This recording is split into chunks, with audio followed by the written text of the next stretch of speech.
Hey, what up everybody? Back again with a very short video. I want to go over the July 10th patch notes. Now I'm only going to touch on Holosmith changes because that's the only class I play and really care about.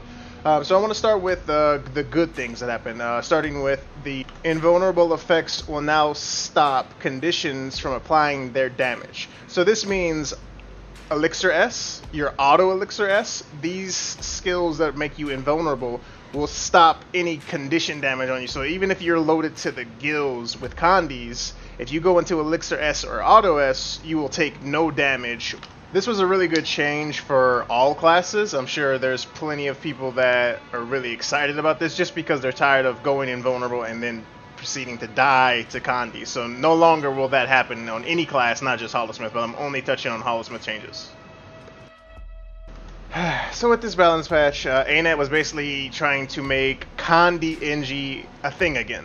A lot of their changes were towards Condi and tooltip corrections that have been in the game for a while. So I'll go ahead and start by saying that I did like the changes to Poison Grenade and Poison Dart Volley. The 1 to 3 stacks on Poison Grenades is good. Poison Dart Volley getting an additional second is a slight buff to my pistol shield build, so I'm not complaining about that. But the main things I want to touch on are the things that I thought were good. So let's start with Elixir H. This skill now grants protection for 2 seconds, as well as regeneration and swiftness for 4 seconds, instead of randomly generating one of them for a higher duration. This kind of makes Elixir H a very good contender with Healing Turret. And if you're running the Alchemy line, you get Compounding Chemicals, which increases your boon duration or concentration by 240, and HGH increases your elixir duration, which Elixir H is obviously an elixir, so your boons end up being slightly longer, making it for a nice amount of boons, protection, regen, and swiftness and might. Also the same for the toss ability, because it's an elixir and because it gives boons. Those two traits affect both of these skills, their duration and their cooldown, making them shorter. All in all, I find Elixir H to be a little bit more of a contender with Healing Turret because of the changes, the boons on both of the toss and the skill itself makes it a little bit better than what it was. But I still find Healing Turret to have more utility to it because of the water fields that you and your teammates and anyone around you can blast and leap through. The condition removal, the regen constant uptime just from the Healing Turret and the F1 ability that you can leap through. I just find it more of the better playstyle. Alright, so moving over to another change which I thought was good.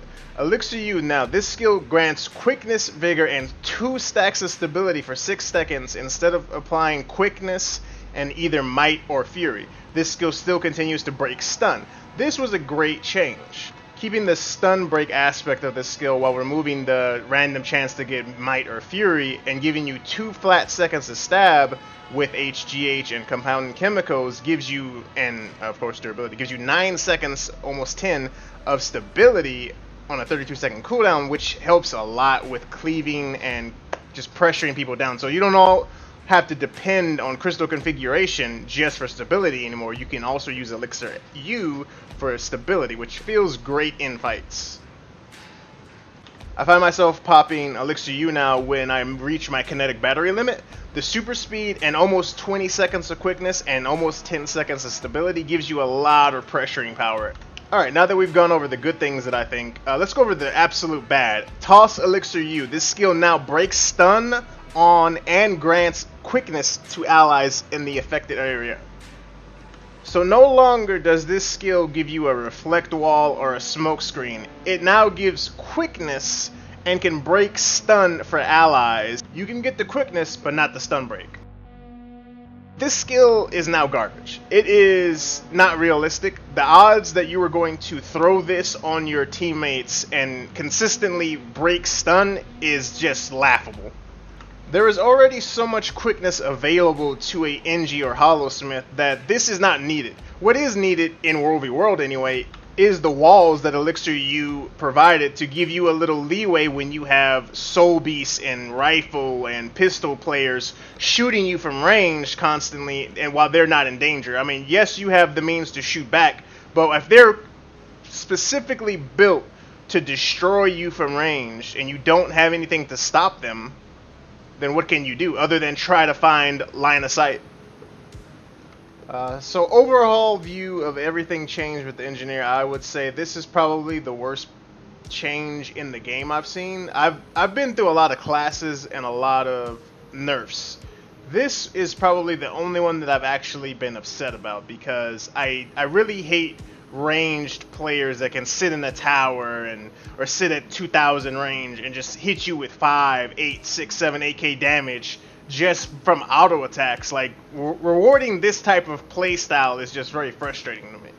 So the removal of the walls is just buffing those players. That's why if anyone's in World v. World right now, I'm sure you're running into nothing but Soul Beast and Deadeyes, like I have been. So a lot of people have been asking me, what am I going to do about my build? What am I going to change? I'm not going to change anything. I'm going to keep running Elixir U. There's literally nothing you could run that's going to compare to the walls that we previously had. Like, not anything. There's literally nothing you could change to deal with that range pressure. As long as ANET feels that this is okay, then what can you do? I might as well not change anything. I still feel that my build is solid in fights. My build is solid in group fights. It's solid in 1v1s. It's solid everywhere except when I have 3 to 4, and it doesn't even need to be 3 to 4. It could be 1 to 2 super glass, Deadeyes, or Soul Beast just shooting you from range. There's not, while you're also fighting other players. There's not much you can do about it. Hopefully ANET figures out quickly that this change is bad for the state of World v. World. Until then, I'm just going to continue running what I always run. I hope the video was informative and helpful to the rest of the Holosmith players out there. Just a heads up, I have started streaming, so if you're interested in that, the link is in the description. And I'll see you guys out there.